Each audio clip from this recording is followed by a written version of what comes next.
What's up, everybody? In this video today, we are going to be talking about the initial kind of like setup and integration of our local WordPress instance and our NextJS application. We kind of, like I said, go through the connection of all of it, figure out how to use GraphQL to make some queries to the WordPress database, and then get data showing on the front end. We go through a couple trials and tribulations. So there's a part in the middle where I kind of fast forward through a very long, very silly problem that I had for a solid 30 minutes. So I spare you that, and hopefully the rest of the video is informative. And yeah, thanks, folks. Enjoy. Today, we are going to be setting up a fresh WordPress installation and connecting it to a Next.js application. So there's kind of a couple moving pieces here that we want to get set up and connected. They shouldn't take too terribly long. I just kind of want to run through the initial setup of the project and how things kind of connect to each other, just to kind of get a sense and an idea for what we'll be working with here in the future once we actually start getting data from WordPress, working with Gutenberg blocks, working with user management and all of that type of stuff as well. So just kind of an overview here, just a bit of a setup stream today to try to get our two, the front end and the back end, essentially talking to each other. So we can kind of just dive into it. I am going to set up a WordPress site by way of local by Flywheel. It's just a pretty, I think it's pretty widely used local setup tool. It's essentially a GUI. I'm trying to find the window so that I can show it on the stream. If we look for local, there we go. You can see local there. Just a pretty straightforward, I think it uses like, I'm not sure if it uses Docker on the back end when it actually sets everything up. But I just find this much easier to use. So we are going to call this Headless Next. And I'm going to look at the advanced options, just call it Headless Next.local. I'm going to put this not in my work section, but in my stream workspace. Headless Next.local. Local will go through and install all of the latest version of PHP, MySQL, all of the LAMP stack stuff that it needs in order to run WordPress. We'll set up an admin user. This is not going to be a multi-site. We don't need to make this any more complicated than it already is. So that's going to run through and set up those things that I just mentioned, install the latest version of WordPress, all of that type of stuff. It'll set up our like local host files and all of that to be able to point to that headless next.local URL. And once it downloads everything and puts it in those folders, we should have a nice little WordPress installation. And there you go. WordPress version 5.6 is the latest. Local gives you the ability to do all of like the SSL stuff. If you want to test SSL locally, we don't need to do that right now. We may in the future, but not at this particular moment. It shows you your site domain. It allows you to kind of, if you need to actually get into the database, it uses this adminer tool to give you access to that. It's got utilities for emails, and then the local tools and stuff like that. So I like local by Flywheel. You can use a Docker instance. You can set up through MAMP or whatever, WAMP, any local WordPress setup tool works just fine. So whatever you prefer is good there. So now if we go to headless test local, headless next.local. Would help if I remembered my own URL. Sometimes you'll need to click on the actual title.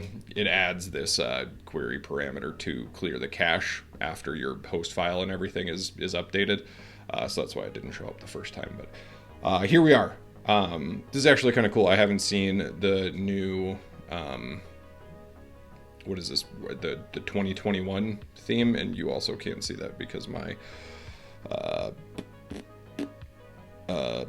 my local window is in your way. There we go. I haven't seen this new theme, so that's kind of cool. That is a very bare bones theme. So if we go into the WP admin and I put in my admin username that I created when we went through the steps, like I mentioned, full-on WordPress installation. You have access to absolutely everything. If we go into the appearance themes, let me move something out of the way here. There we go. Cool, yeah, that's the 2021 theme. That's pretty sweet. I did not, I've not looked at that. Have I not used it? Is 5.6 like brand new? I work with WordPress all the time and I haven't seen this. When did 5.6 come out? Doesn't really matter. Obviously recently. So we have a WordPress installation, which is great. So if we go and open our Workspace Stream app, public, WP content themes folder.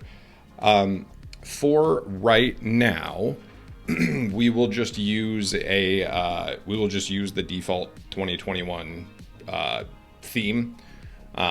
Eventually, we are going to create a blank theme with, like, you know, all the normal build processes and stuff that you want to use. If you've built a WordPress theme before, you kind of understand like the theme structure and stuff like that. I'm not going to be going over that too much. I'm kind of expecting that you have at least a little bit of a cursory understanding of how WordPress works.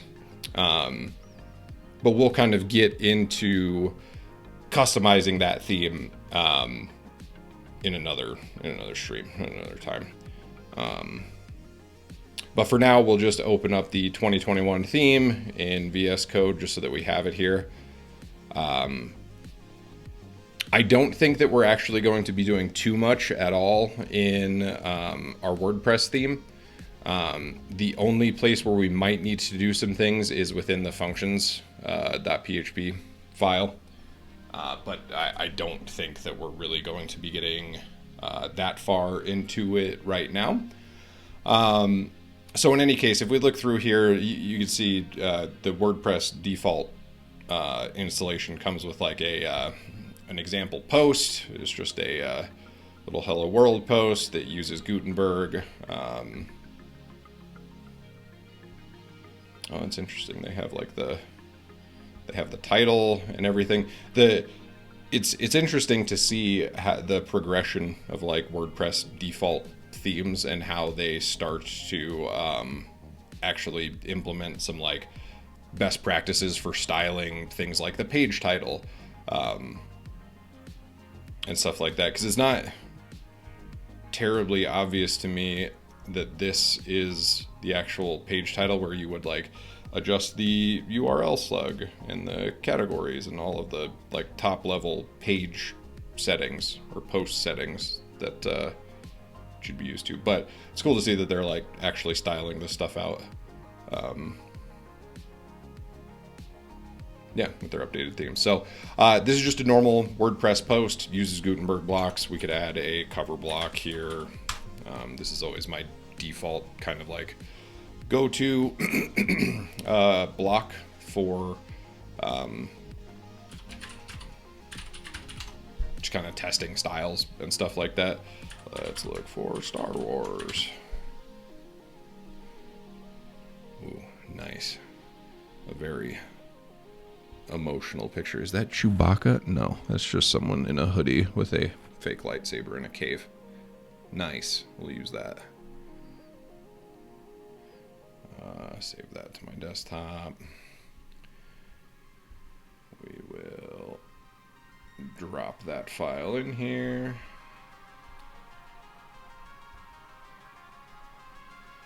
I just want to set up a couple little Gutenberg blocks just to illustrate when we do set up the connection between the Next application and the WordPress instance, just to illustrate that we can pull down these like more stylized blocks and stuff like that.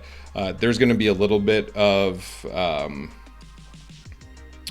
like file overlap between the front end and the back end that we'll have to reconcile, but we'll address that here in a bit. So this is a test cover.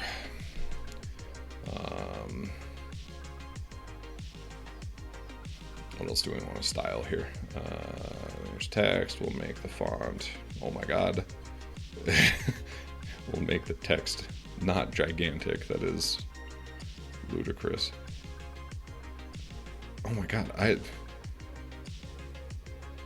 It is like almost impossible. It's very hard to select these options with this styled like that. I feel like that's a bug. I feel like we found a bug in how the new WordPress theme is styled on the back end here. Very interesting. This theme comes with its own custom color palette, so let's just choose a nice soft red.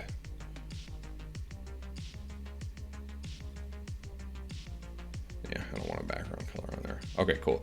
So we've got a paragraph, we've got a block. It's nothing crazy. We'll just update that. We've also got our example page here.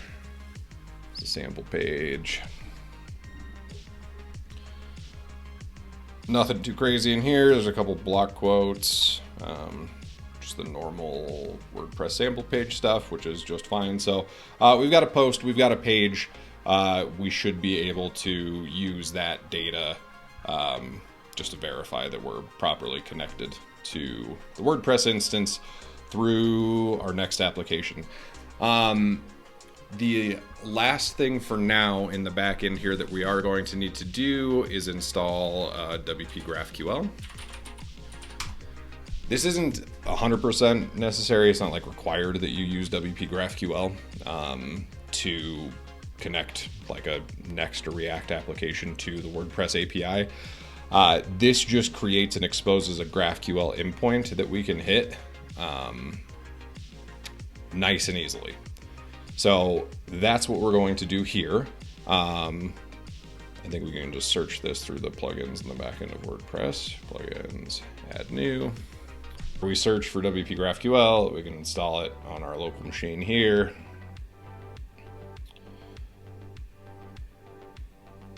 Installed. And activate. So once we activate that, you'll see we get this GraphQL menu item over here on the left. There's a bunch of settings and stuff that we'll end up going through eventually once we actually set up our Next application. But you have this nice, super helpful GraphQL IDE, the graphical IDE. This will, if you give it a minute, build the actual schema that we are going to use for actually querying data in WordPress through our React application. So you'll see here, if we go down to post, and if we look for the post ID, the slug, I think that the slug is just hello-world. So if we do hello-world as the parameter for that, we can then get the title, the content, and then let's just get the author name, just to see that we're actually getting something. It might be a little bit small on the stream. No, it doesn't look too bad, I don't think, right? Yeah, maybe a little bit hard to read, but in any case, we get a GraphQL response here through this data object, right? The data object gives us the post object that has the title and the content in there, which is exactly what we expect. And then we've got author stuff. The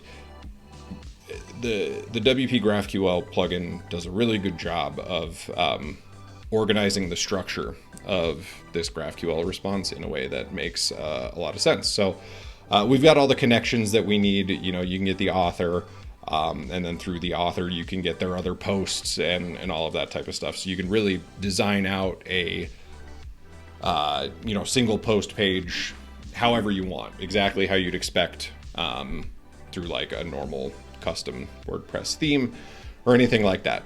But this is the response that we get, and these are the queries that we're going to be using in the next application once we build that in. So we now have our GraphQL endpoint that we can hit. The default GraphQL endpoint name is just GraphQL. We can leave that. If you wanted to change it to like API or Next or whatever you wanted to change it to, you can do that here. There's a bunch of other settings and stuff like that that you can mess around with.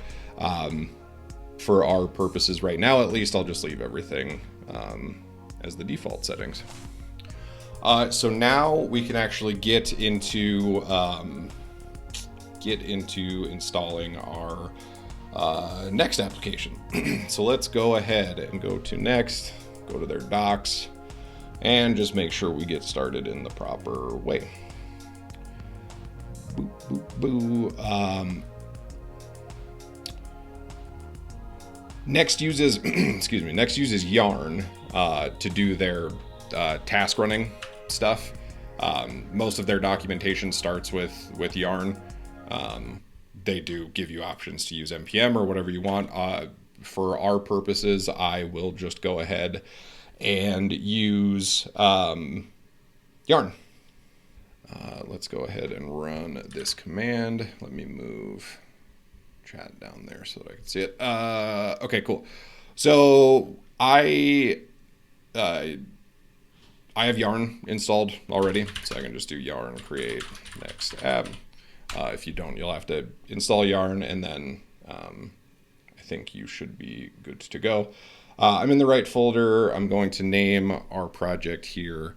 What did I call a WordPress site? Headless Next. I'll just call this Headless Next as well. Cool, so that installed our Next application. It all just happened through Yarn. It installs a bunch of dependencies and stuff like that. Next does a pretty good job of keeping things slim, not super bloated. So if we go into Headless Next, we will then check that out. But yeah, cool, so we've got Next installed, which is good. Let's open up, open project folder. I've used VS Code for a very long time, and I do not add folder to workspace. Thank you. We are going to add our workspace stream. Oh, that's obnoxious. I installed the WordPress theme in the root of my stream workspace. I will fix that later. We have our Headless Next folder. This contains our project. So let's go ahead and add this to our workspace here. titled workspace 2021 headless next. Okay, cool. So we've got our WordPress theme up there just in case we need it, and then also our next application. So now that we have that going, let's go ahead and just start up our next application. We do that by running yarn dev, I believe. Let's go back to the documentation and make sure. I've also worked a lot with yarn or next applications, and I do not remember the command. Yarn dev, I am correct. Okay, just making sure. If we go to localhost 3000, we should be able to see our next app, which is just nice and bare bones. The next thing that we need to do is actually connect our next application to WordPress. So we want to be able to run some queries and build out, we'll say just like a home page for now. Again, I'm going to kind of assume that you have a little bit of familiarity with Next as well, and kind of the page structure and stuff. If there's anything that doesn't make any sense at all, let me know and I'll try and run through it as best I can. In any case, we have an index page here. So if we look at our create next app in the browser and then correlate it to this pages.index.js file, you can see that this is where everything lives. So if we save that, next comes with hot module reloading, all of that fancy React stuff that you know and love. So we can change anything on this page to look however we want, do whatever we need, and go from there. So the first thing that I'm going to do, I want to rip out like all of this stuff. So the default Next application comes with this style sheet that I don't want. It comes with let's just remove that so that we have one top level div. We'll keep a main div and an H1, and then we'll remove everything else. And we'll remove these style objects because we don't need them, and we are probably going to do CSS in a different way. Why are you saying that there's a error here? Oh, it's because I have the main div not closed. So we'll close that. That should be good. There's no other styles here, so we shouldn't get an error. Hello to NextJS. Sweet. Okay. So we've removed the styles out of here. I am going to also just straight up, where does this globals get added? Does it get added anywhere? If we find in the whole project, globals.css. Oh, it's right in front of my face. I'll leave the global style sheet in here just so that we can style some things roughly if we need to. But I'll delete that other homepage specific one. Cool. And with that, we have a pretty bare bones. I can get rid of that. We have a pretty bare bones next setup here. So the next step is now actually connecting these two things. So there's a couple of ways that we can go about this. If we look, and I talked about this a little bit yesterday, if we look at the NextJS GitHub, they have a ton of example projects that kind of go over the basic connections between anything. If there's something that you want to connect to Next.js, they probably have an example for it. If we look for WordPress, let's just take a look at how they are connecting things. Cool. So if we look through the README here for their example, they are also using WPGraphQL. I looked through this last night. There's nothing else too crazy. You populate some content. We can add things like a featured image, and actually that doesn't matter. We'll do that eventually. And then we need to set up some environment variables. So the environment variables are essentially, we'll just add a .env file here real quick. New file. Not in the 2021 theme. In Headless Next, please. .env. And we'll use the same naming convention here. The WordPress API URL. I'm going to add local API URL, just so that we know that this environment variable relates to the local environment and not production. We're never going to push this up anywhere, but just in case. And then we use the API endpoint that if you go into the GraphQL settings in your WordPress admin, you can see the endpoint for the GraphQL API on the site is going to be this. So headlessnext.local for me /GraphQL. Okay, cool. So we've got our WordPress local API URL. This is the endpoint that we're going to use to run queries like we did in the GraphQL IDE earlier. So we'll just save that to an environment variable, make it easier for us to call that. There's a couple other things in here that we're going to skip over for now, like page previews and stuff like that. I've not actually run page previews through Next. It seems overly complicated. And I'd just as soon save a post and see what it looks like on the front end right now, which is not feasible for a production site, but we'll go over that later. So we've got a WordPress API URL. Ours is a WordPress local API, just for testing purposes. Add authentication for preview mode. We don't have to do that. We don't have to try. And then they want you to deploy it on Versal. So that gives us our connection. The next thing that we have to do, and I didn't really write up a plan for this, so I'm just going to stumble through it with you all here now. But the way that I've worked on this in the past is essentially leveraging Next's API middleware feature. If we go to their documentation and we look up API middlewares. Next comes with this ability to essentially set up an API within Next that acts as a middleware, right? The way that I worked on this in the past, I enjoyed setting up this API middleware because it gives us one place. So if we wanted to query all posts, we have a place where we can set up in Next an API call that returns the posts in the shape that we want them.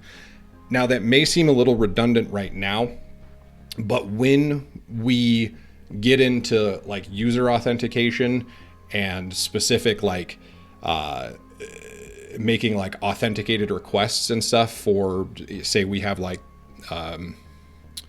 user only area, like premium content or something like that. Or if we create a custom post type that only logged in users can access, having this API middleware helps us to be able to authenticate those requests first and then do stuff if a user's not logged in. I started on this other project that I used the WordPress API and WPGraphQL and everything on. I started out using get server-side props with NextJS, which does server-side rendering for us, doing the authentication checks and everything in there, and then rendering content on the page if the user was logged in, showing them the appropriate stuff.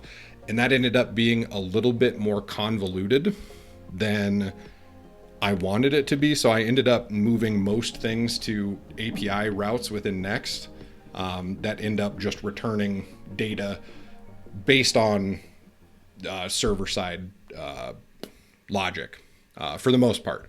Some things like posts and pages, we don't need to server-side render. We will just use the API middleware to return a GraphQL query. The data from that we will then use to generate a page. So let's give that a shot and see what we can do there. Within the Next API, we can essentially just run a nice little fetch let's take a look at the next examples just so that we can see the way that they shape things. So if we go to their posts dynamic route here, that's right, they put everything in lib API. So they have this API file that has a bunch of essentially fetch calls that allow them to return data just by way of a simple JavaScript fetch. What we can do is, instead of getting all of this type of stuff, where's a nice simple query for the home page? Something similar to this. So through the API, let's add a new folder. The way that this API structure works is pretty slick. You essentially treat it like, if you want the API endpoint URL to be localhost 3000 /API /pages /whatever, you essentially just create a new folder here, and we'll make a API route for pages.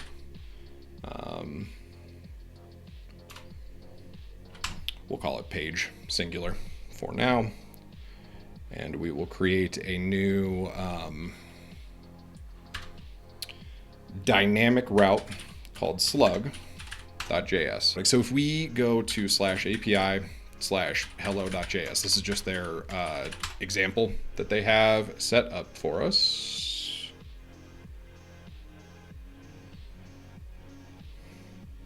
Is that incorrect? It should just be hello. It's not a JavaScript file. There we go.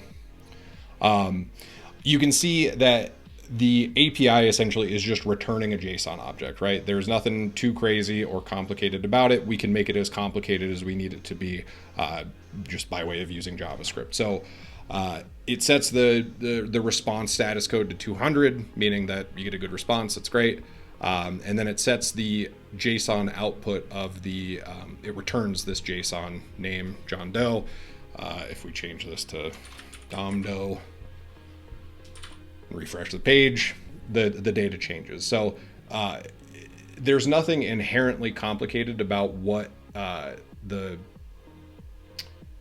next API middleware is doing. What we do is make it complicated.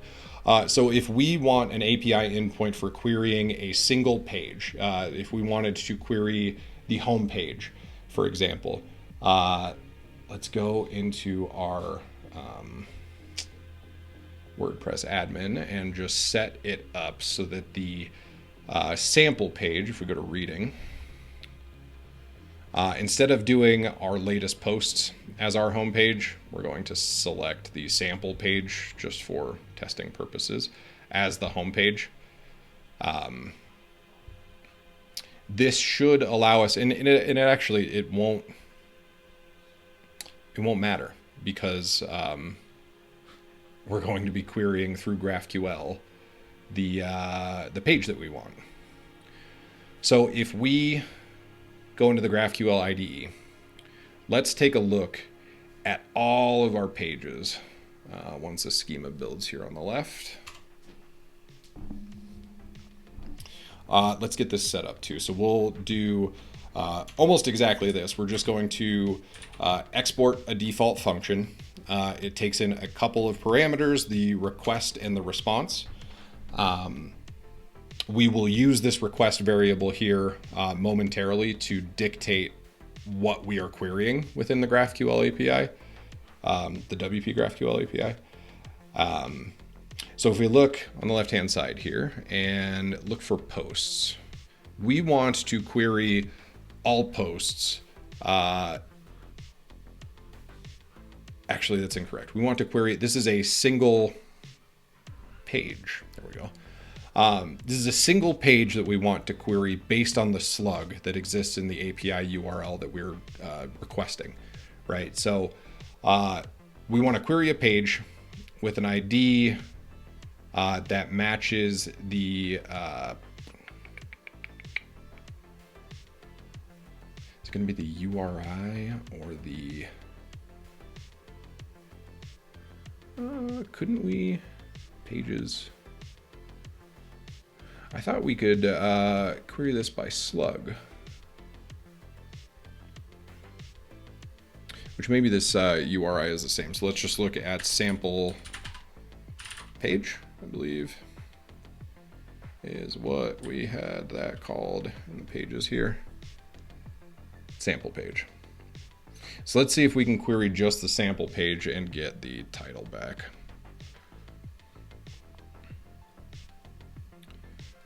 Okay, cool. So the URI is essentially the slug. That is confirmed. So we've got a sample query, more or less, of what we want to actually get back from a page. For now, I mean, we can change this and adjust it however we want, but this will at least get us started. So we have our query. Now, what we want to do is essentially have our API route take in the slug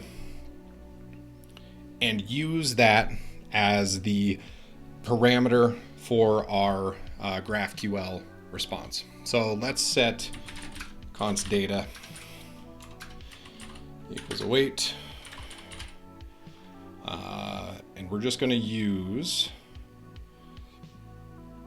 the default fetch syntax for now, which is going to be fetch. The URL we can set to, we have this saved as an environment variable, right? So process.env dot, what did we name it? .env WordPress local API URL. Oops.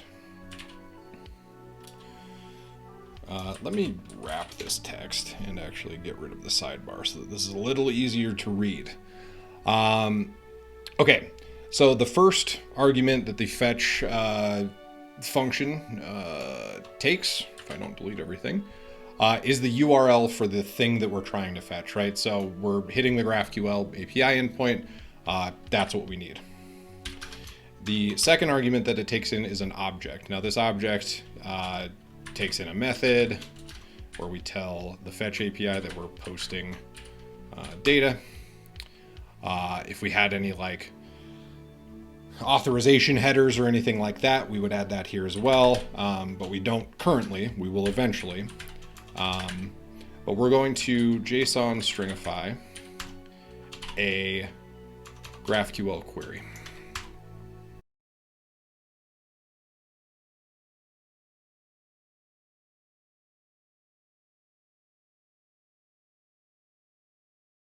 All right, let's give this another shot. I was gonna say, oh, it's because it's Monday. I don't know why it felt like Monday for a second. Content type. We have to tell this that it is application.json or /JSON. We are sending you a JSON string and we would like you to return data. I'm changing this in the index right now, which is fine, but I'm going to change it in here. If we pass it the proper headers, and then we tell JSON stringify to use the query single post string, maybe, just maybe, we won't get, where is my /API/page/sample page. All right, we're not getting an error. Header's okay, that's all the console log from the data. Okay, excellent. Our response.json should now be able to be data. Please output size 0, timeout 0. Sample page, JSON stringify, content type application, size 0, output 0. Let's look at that console log.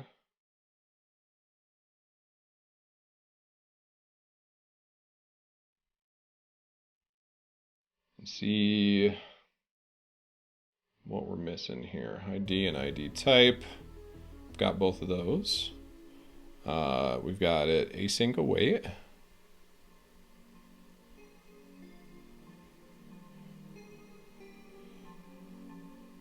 That data should be coming back with far more than this. Size and timeout 0. Not even sure what that is. Do we need to shape this query a little bit differently? Let's go back into graphical. Let's call this query.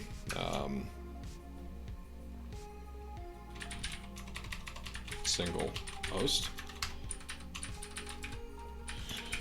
So we've named the query.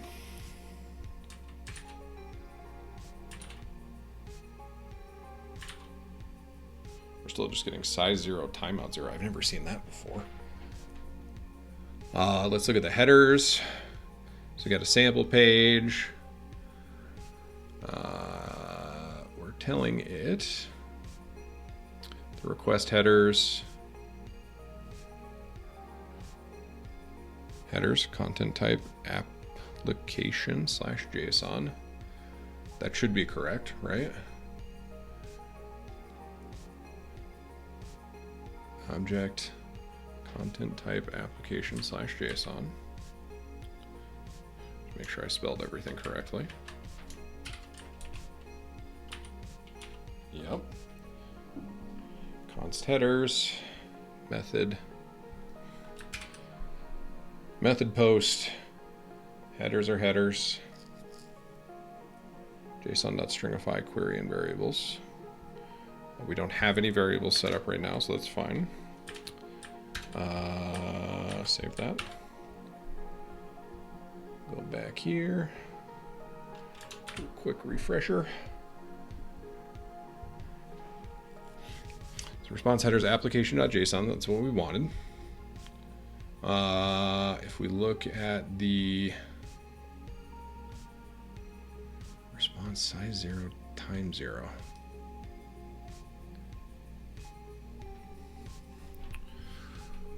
We got page ID, sample page ID type is URI. We want the title and the content. We're still getting stuff from there.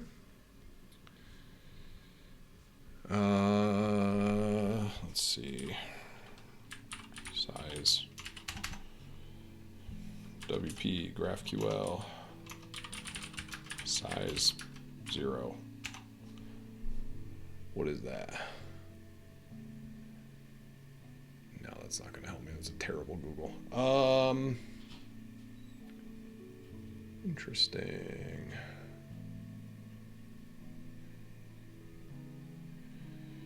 Sample page, query single page, query single post. Response.json. Yo, what's up, Fall Down? How you doing, man? We're struggling. We're struggling through something as always.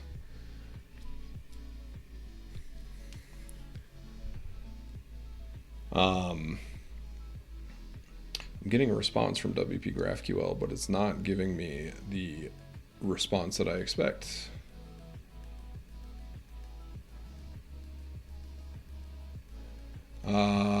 We've got our WordPress local API URL. We've got our headers set properly.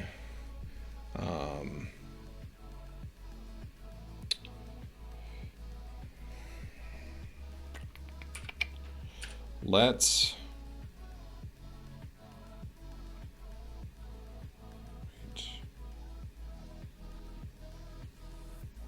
JSON.data.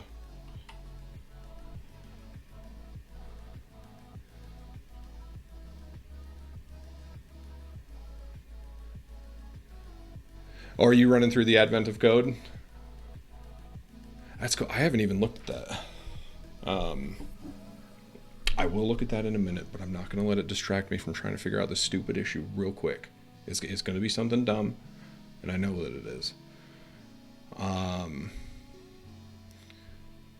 So we have data, our response here, const.json await response.json.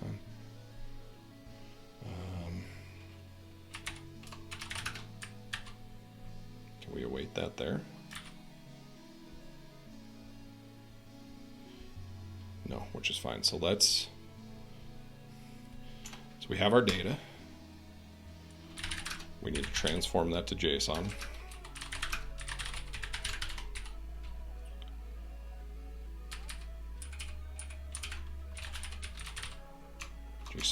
JSON.data.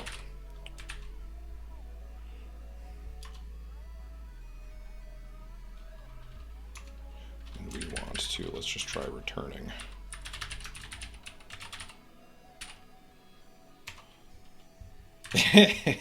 That's true, Tibber. That is true. Always be debugging. Give me something here. You're just going to load and then yell at me because I broke something. Return JSON.data. Let's instead response.json. Can still be data, but let's console log out that JSON.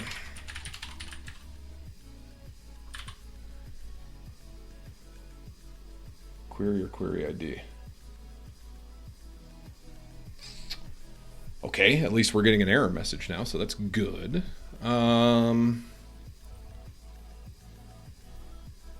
We did include that though. We included it manually.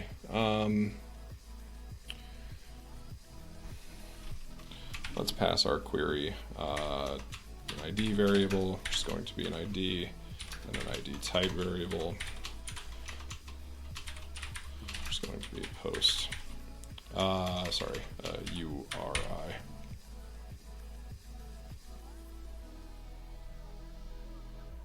Post ID type. I wonder what that is. Let's post ID type.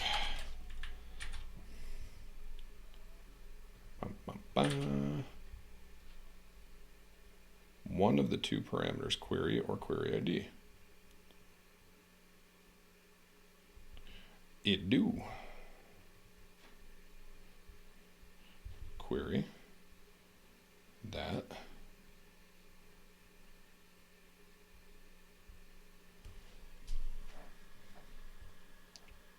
JSON.stringify query and variables. Do we need to have this?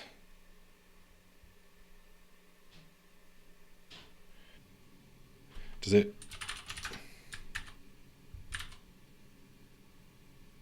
Variable ID of required type ID was not provided. Sample page. We do not need to provide that right now. Unexpected. Okay, you know what? No, that's fine. What we're going to do here is we've got query variable. The variable that we're going to use here is the slug. So the ID that we're passing to our GraphQL query is the slug that'll then be used in this page query to give us what we want. Please give us what we want. Variable ID of required type ID was not provided. I think that's because this is a string instead of an ID. Used in position expecting type ID. Okay.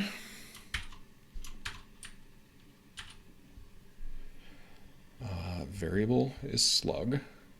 Oh, that's because this needs to be an object, I think. ID. And is it variable or variables? Probably variables.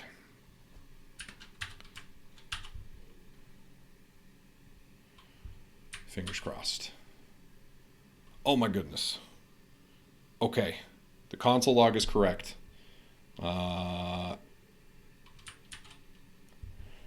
JSON.data is what we want as the response. Please give it to us.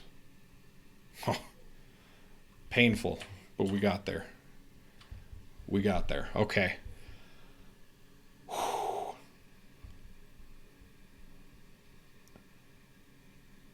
Deep breath, deep breath. Let me drink some water.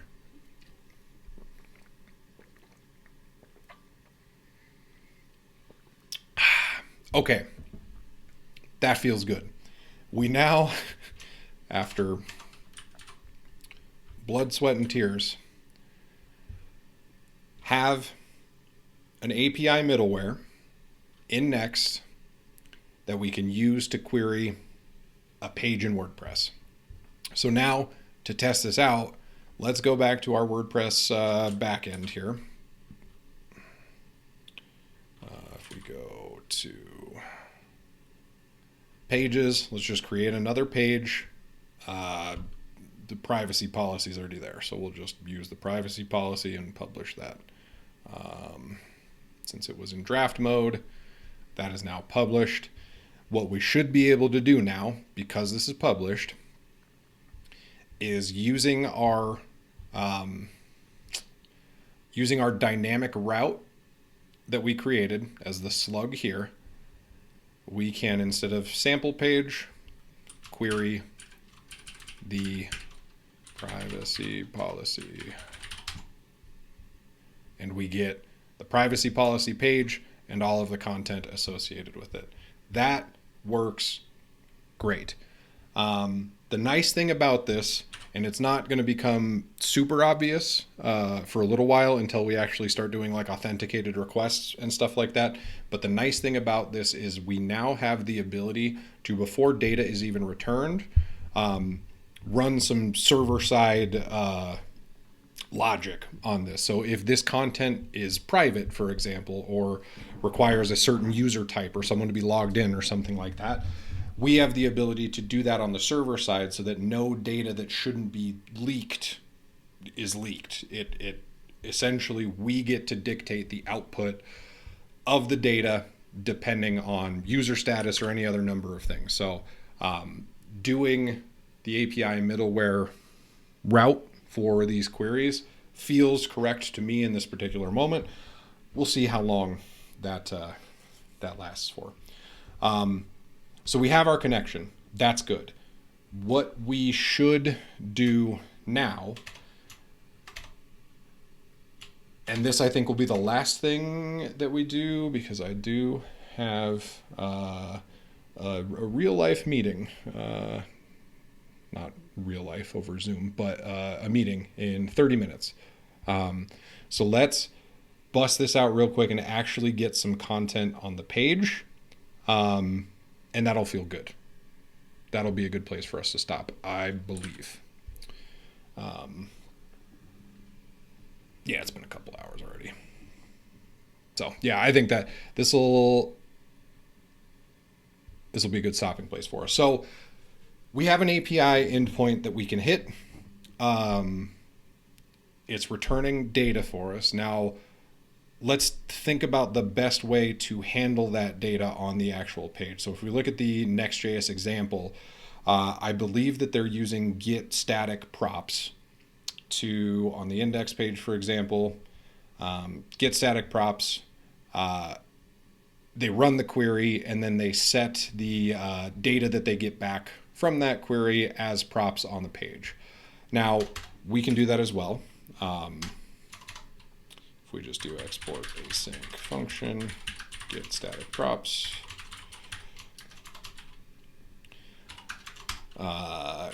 const, we'll just call this home data for now. And then what we can do is await the, well, there's a couple ways that we can go about this. Let's talk about another thing called called SWR.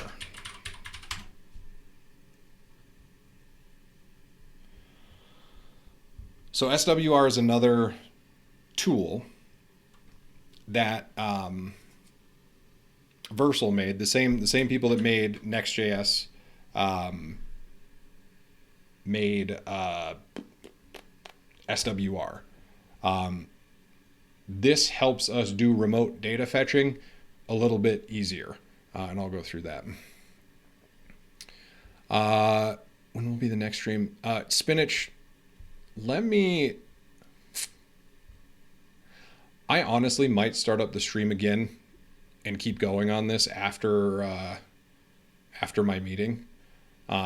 Maybe I'll just leave the stream up and mute everything, do my meeting real quick, and then hop back in. That way I don't have to rush through this, and we can actually kind of finish up where we are. I'll do that. Yeah, I'll just take like a 30-minute break. And it should be fine. Because I don't have any other meetings or anything else going on after this. So yeah, we'll just do that. It'll just be a little break. I won't end the stream. So that gives us some time then to think about how we actually want to handle our data. Now, SWR it gives us some access to some hooks in order to do data fetching in particular.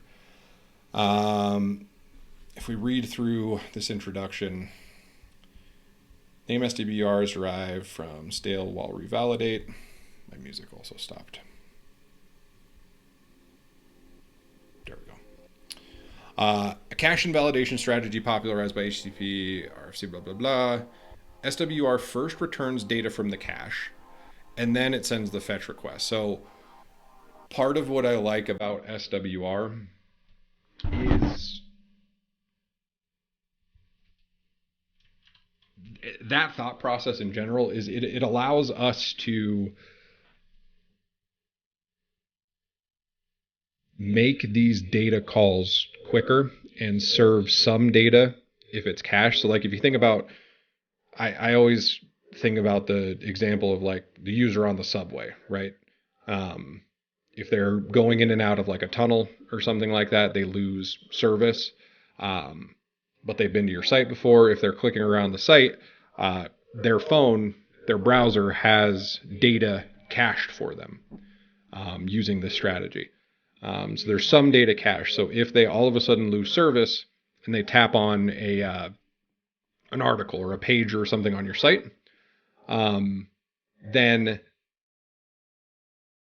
SWR or libraries like SWR or the stale while revalidate caching strategy will do is essentially use the cached version of that data. It may not be the most up to date, but it's something. And then once they get service again, that data is replaced by updated data when when you can actually go out and fetch new data.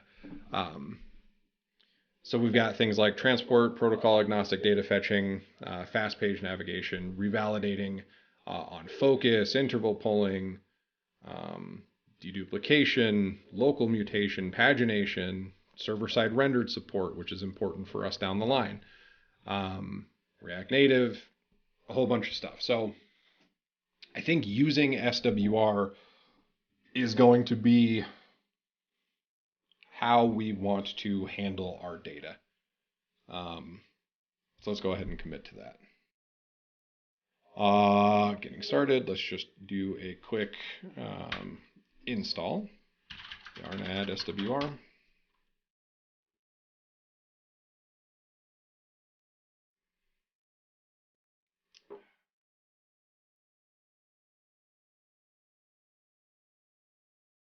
Cool. So we've got SWR in there. Let's start this back up.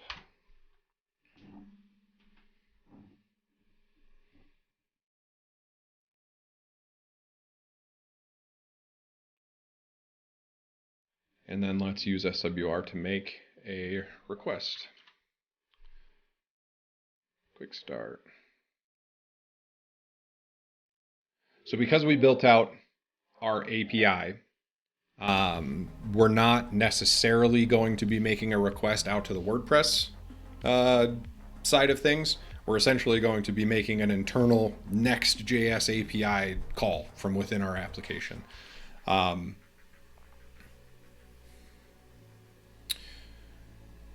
So for our quick start, for normal RESTful APIs with JSON data, first you need to create a fetcher function, which is just a wrapper of the native fetch. If you want to use GraphQL API or libraries like Axios, you can create your own fetcher function. We will not be, well, for our purposes right now, let's just use their kind of default basic fetcher function, just to keep things moving. So the first thing that we'll do is import use SWR from SWR. We got our fetcher. I'm still used to putting semicolons after everything, so I'm going to continue doing that.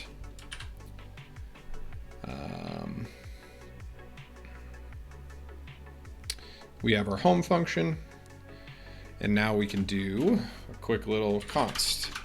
We can get back data or an error if there's an error. Use SWR. And then we can call our API slash page slash, for now, we will just do sample page. We'll make that more dynamic here in a bit. Data error fetcher.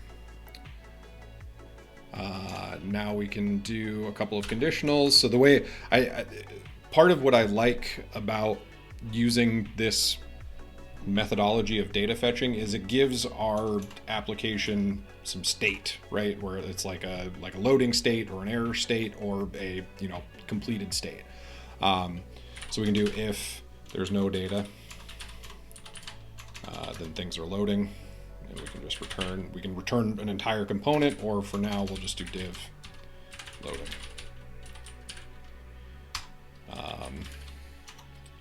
If there's an error, we'll return a div. Oops. Div error. Otherwise, if everything's fine, just return the normal markup.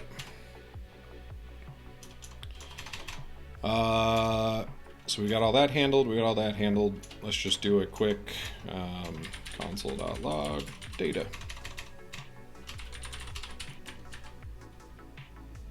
to see what that gets for us on the home page.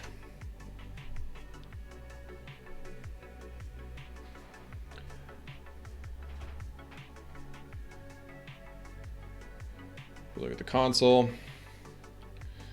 We see an object that has page information, content, and title. So in our H1, instead of saying hello to NextJS, we can output the data.page.title.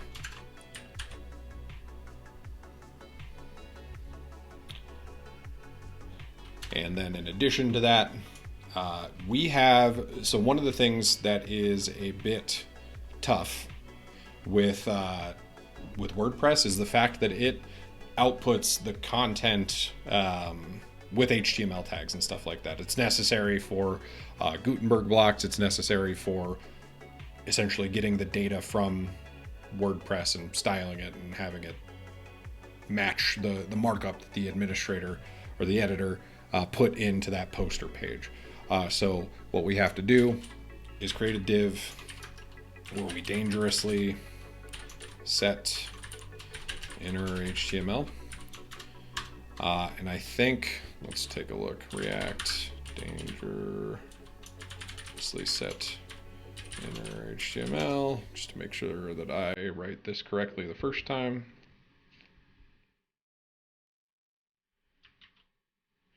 Dangerously set inner HTML. We then have to use this underscore HTML markup and then output the data.page.content.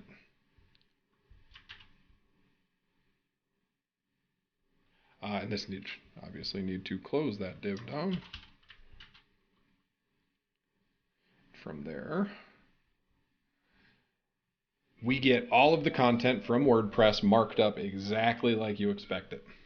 So right now, what we have here is a blank WordPress template. there's a couple of ways that we can make this a little bit more dynamic, right? So at our top level, we can use our kind of we can use our dynamic routing for the pages as well, similar to how we did the API, where if we can take the slug as like a query parameter in our API, we can do the same thing with our pages. It's just one of the ways that Next works, which is great. So we can create a new file in our pages folder called, we'll just call this slug.js as well. I'm going to copy over our index page just for posterity's sake. And then what we can do is if we go to / privacy policy, it's still going to render a page, but it's going to render the page with the sample page content right now because we are not dynamically getting the slug here. Let's figure out how to do that. If we go to the dynamic routing section, dynamic routes, Next gives us the ability to plug into their routing system and get pieces of the URL, right? So if we do const router equals use router, and this should automatically import use router for me, please VS Code. You're not going to, that's fine. We've got SWR, we've got import use router from next/router. So if we console.log this out, let's just take a look at what that router function returns for us. Just check it out.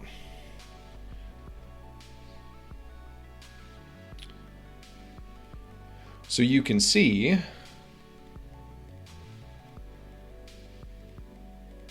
I'm console logging the data still. Console logging too many things.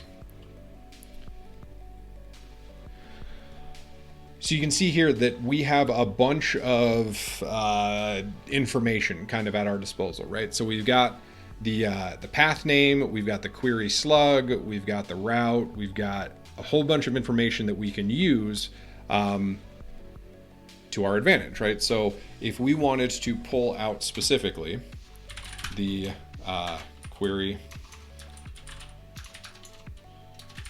slug exactly the same way that we did it in our API, we can do that.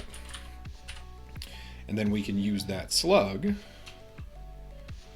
to query something specific in our API. Oops. Backticks here so that I can do a template literal string, and we will just use slug in our SWR function to get the privacy policy content.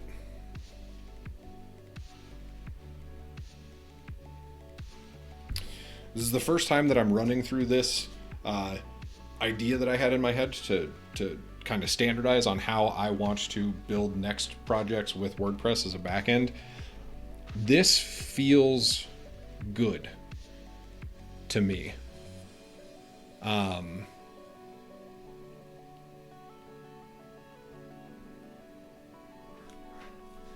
trying to think through if there are any like major drawbacks to doing things this way. Oh my goodness, hi Sunny, you're in my window. Hello. I'm trying to figure out if there are any major drawbacks to this method of handling queries and stuff like that. But this feels pretty streamlined to me.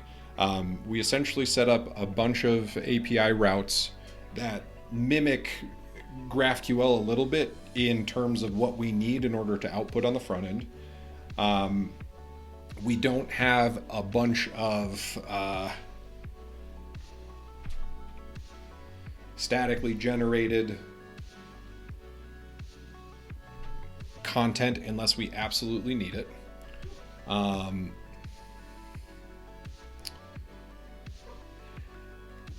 WordPress is a means for editors and people using WordPress to manage their content, update that content pretty frequently, right? So there's a balance of figuring out the right time to use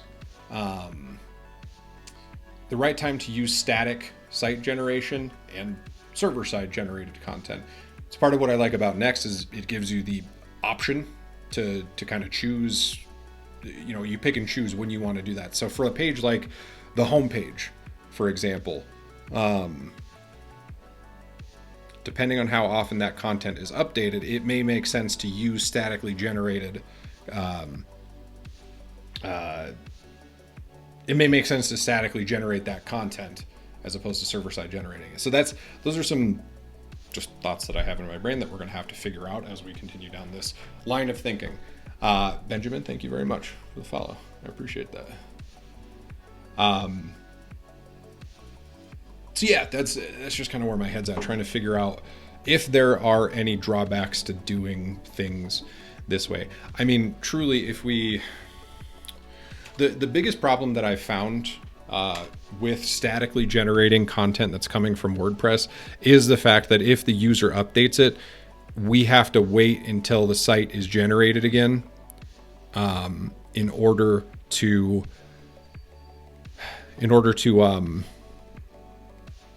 get those updates. My dog's whining at me again. I think I need to let her out. Once again, give me one more second. I'll be right back. What's the problem, son? Can you go back outside?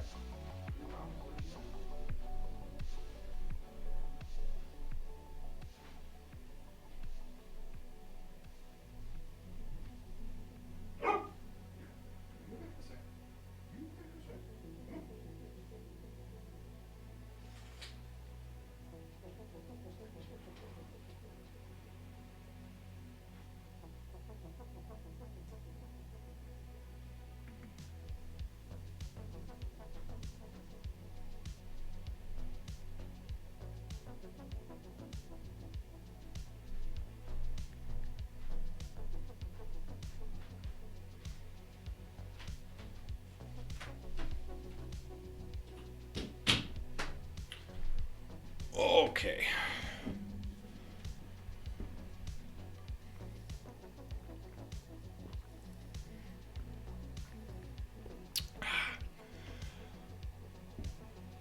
Cool. So I think we're in a pretty good spot right now. We're getting page data. We have this dynamically loaded up so that even if we add a completely new page, call this Twitch test, and we add a cover image from the media library, which I don't think that this is showing up on the front end. Because I added this to one of the other pages and I didn't see it. That's because we weren't outputting the content. That was in a post anyway. So we just added a page called Twitch test in the back end of WordPress without having to rebuild or do anything. We can now go to /Twitch test and we should see our content. We see the gigantic image as well. But the styles for our default Gutenberg blocks are not coming through. So you can see here,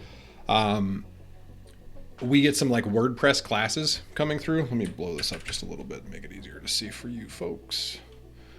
We're getting some like default WordPress class names and stuff like that, which is great, but we're not linking that style sheet anywhere. So if we go into our app.js, we should be able to, you know what, let me find the URL. Give me 1 second. If we go into here.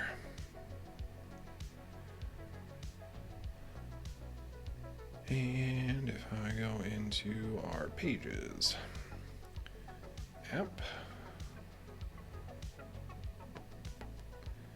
And I find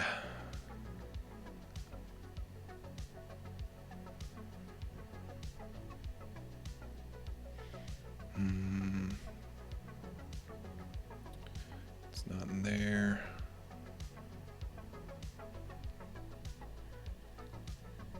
It should be.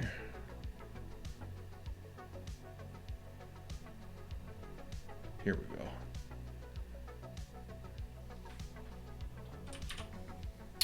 So in our page, anywhere that we're using Gutenberg blocks, for example, we want to make sure that we are importing the style sheet for those blocks.